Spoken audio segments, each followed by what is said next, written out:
Grace and peace to you from God our Father and the Lord Jesus Christ. Welcome to this edition of the New Covenant Church Online Bible Study. In these days, this Bible study is focusing not so much on a book of the Bible or a topic of the Bible, but by request, we are focusing on some of the world religions.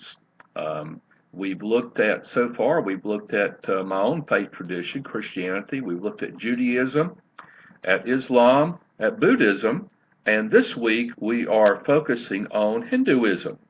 Now, Hinduism is a small minority of the United States population.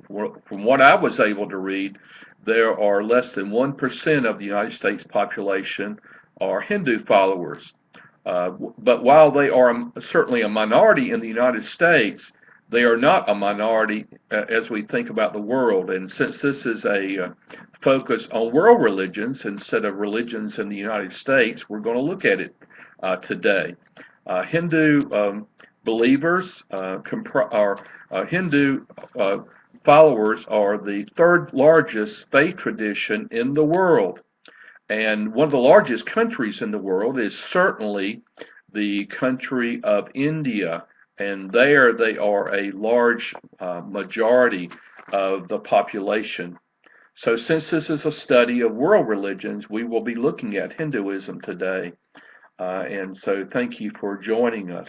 Like all the faith traditions we have examined, there are many differences among Hindu followers that are influenced by their culture and by their locale.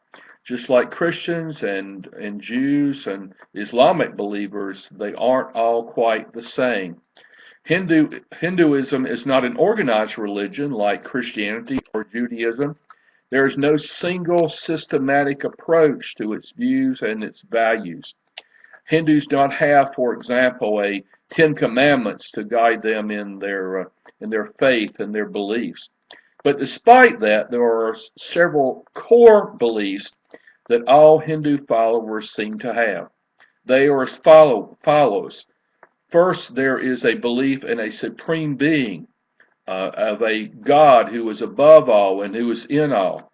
There's a belief in the authority of their scriptures. These scriptures are known as the Vedas, though there does appear to be a difference in how they are interpreted between believers. Truth is eternal. Everyone should seek and pursue truth in their own life and in their own faith tradition.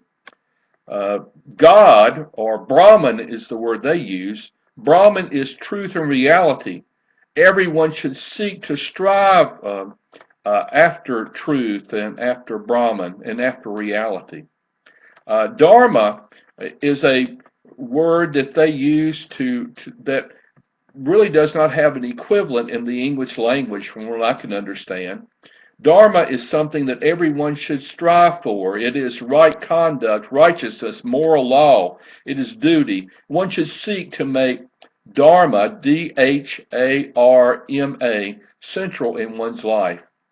And finally, another central belief for Hindu followers is that individual souls are eternal.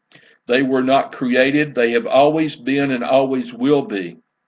One of the things I appreciated in my review of some of the beliefs of Hindu followers is that they seem to have a respect for all faith traditions. If you discover someone in your comings and goings who is a Hindu follower, I just invite you to take time to ask questions about their faith out of real interest and a real desire to learn.